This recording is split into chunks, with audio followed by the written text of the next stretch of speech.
प्यार का दूसरा नाम बर्बादी। ये कहानी है एक ऐसे लड़के की जो प्यार की वजह से डिप्रेशन में चला गया था। वो अपनी लाइफ में आए इस डार्क फेस के एक्सपीरियंस को आप सब लोगों के सामने अपनी कहानी के रूप में लेकर आया है। इसको हम अपने चैनल के माध्यम से आप लोगों के सामने प्रस्तुत कर रहे हैं। तो कहानी कुछ इस प्रकार है। मेरा नाम सूर्यकांत है और मैं जबलपुर का रहने वाला हूँ। जैसा नाम है वैसा ही मैं था। सूर्यकांत का मतलब तो आप सब लोग समझ ही गए होंगे। स्कूल, कॉलेज, स्पोर्ट्स, हर फील्ड में नंबर 1। तो शायद प्यार भी नंबर 1 ही डिजर्व करता था। और फिर क्या था, मिल गई कोई नंबर 1। लाइफ में एक ऐसी खुशी ने दस्तक दी थी कि लगता था बस अब जिंदगी में कोई कमी नहीं रही। प्यार होने के बाद मैं काफ़ी बदल गया था। मुझे हर पल सिर्फ उसका ही ख्याल रहता था। मेरी माँ को भी मेरा बदलाव नज़र आने लगा था। रीना रीना नाम था उसका, जो मुझे प्रेमनगर ले गई थी। पहले पढ़ाई से मन दूर हुआ, फिर दोस्तों से, और दोस्तों से दूर हुआ तो स्पोर्ट्स से भी दूर हो गया था। असल में धीरे धीरे मैं मिटना शुरू हो गया था और इस बात का मुझे एहसास भी नहीं हो पाया था। खैर, अभी भी मैं नंबर 1 ही था, लेकिन अब गिनती पीछे से शुरू हो चुकी थी। मेरा पीछे जाना और प्यार का आगे जाना। शायद आप लोग समझ गए होंगे प्यार का आगे जाना, इस बात का मतलब। मुझे पीछे जाते हुए देखकर रीना जी आगे निकल गई थी। अब उनको कोई और नंबर 1 मिल गया था। मैंने रीना से सिर्फ एक ही सवाल पूछा था, क्या मिल गया तुम्हें एक हंसती खेलती जिंदगी बर्बाद करके? और उसने मेरे सवाल का जवाब पता है क्या दिया था? अपना साथ यहीं तक था। और बस फिर मैंने उसकी तरफ कभी पलट कर नहीं देखा। हाँ, मैंने अपनी लाइफ में गलतियां की हैं, कुछ ऐसी गलतियां जिनकी सज़ा मैंने काफ़ी टाइम तक भुगती हैं। मैंने अपनी लाइफ का एक बहुत डार्क फेस देखा है, जिसमें अच्छा कहने को कुछ भी नहीं था। मैं डिप्रेशन में जा चुका था। दिन तो जैसे तैसे फिर भी कट जाया करते थे, पर रातें नहीं बीतती थी। जागते जागते और वक्त का हिसाब करते करते सुबह हो जाया करती थी। सुबह एक अच्छी नींद मिलने का दिखावा भी करना होता था और दोस्तों के साथ हंसी मजाक भी करना होता था। मेरे साथ इतना सब होने के बाद भी दूसरों के सामने जिंदगी को जीना होता था, क्योंकि मैं औरों के सामने अपना मजाक नहीं बनवाना चाहता था। लेकिन हर वक्त दिमाग में बस एक सवाल घूमता रहता था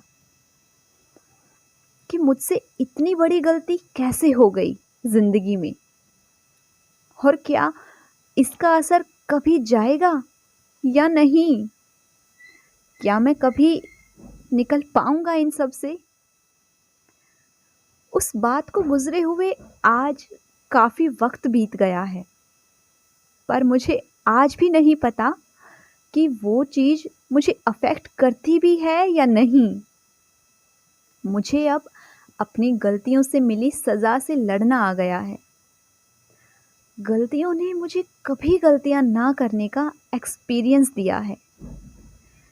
and to be very honest, I am proudly thankful, इसलिए कि गलतियां ना की होती तो एक्सपीरियंस कभी नहीं आता, और प्राउड इसलिए कि इस सब से मैं अकेला लड़कर बाहर निकला हूँ। आज भी मुझसे बहुत से लोग पूछते हैं कि उससे फिर कभी मिले, या नहीं? और मैं मुस्कुराकर एक ही बात बोलता हूँ कि प्यार की दुनिया में बहुत भीड़ है। यहाँ जो एक बार खो जाता है ना, फिर कभी नहीं मिलता। और मैं भी इसी भीड़ में ऐसे ही खो गया था। मैं अपनी जिम्मेदारियों तक को भूल चुका था। मुझे अपने आसपास क्या हो रहा है इसकी कोई सुध तक ना थी। एक दिन मेरी माँ नम आंखें लिए हुए कुछ सवालों के साथ आई और मेरे सिर पर प्यार से अपना हाथ फिराते हुए पूछा, क्या हुआ मेरे बच्चे? कहाँ खो गया मेरा राजा बेटा? वो बेटा जिसके घर में आते ही घर में रौनक हो जाया करती थी। कौन कहता है कि एक लड़का रो नहीं सकता? मैं उस दिन अपनी माँ से लिपटकर खूब रोया और मैंने उन्हें अपनी हर तकलीफ बताई। मेरे अंदर चल रहे अनकहे अनसुलझे तूफान को अपनी माँ के सामने लाकर रख दिया। और माँ तो माँ होती है। माँ ने मुझे हौसला दिया और मुझे अपनी जिंदगी जीने का एक सही रास्ता दिखाया। मेरी जिम्मेदारियां और मेरे कर्तव्य जिससे मैं बहुत दूर हो गया था, उन सब का माँ ने मुझे एहसास दिलाया। आज मैं माँ की दी हुई सीख से एक अच्छी नौकरी कर रहा हूँ और एक माता पिता का जिम्मेदार और सफल बेटा हूँ।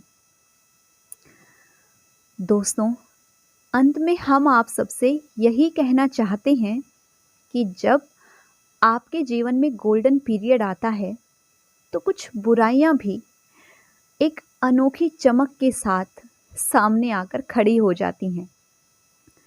यदि आप इनसे लड़कर आगे निकल गए तो सफलता आपका कभी साथ नहीं छोड़ेगी। और एक बात, किसी के लिए अपने आप को इतना ना मिटा देना कि खुद के लिए जीना ही भूल जाओ। तो दोस्तों, अगर आप सभी को हमारी कहानियाँ पसंद आती हैं तो वीडियो को लाइक करना और शेयर करना ना भूलें। क्या पता आपके एक शेयर से किसी की ज़िंदगी बदल जाए।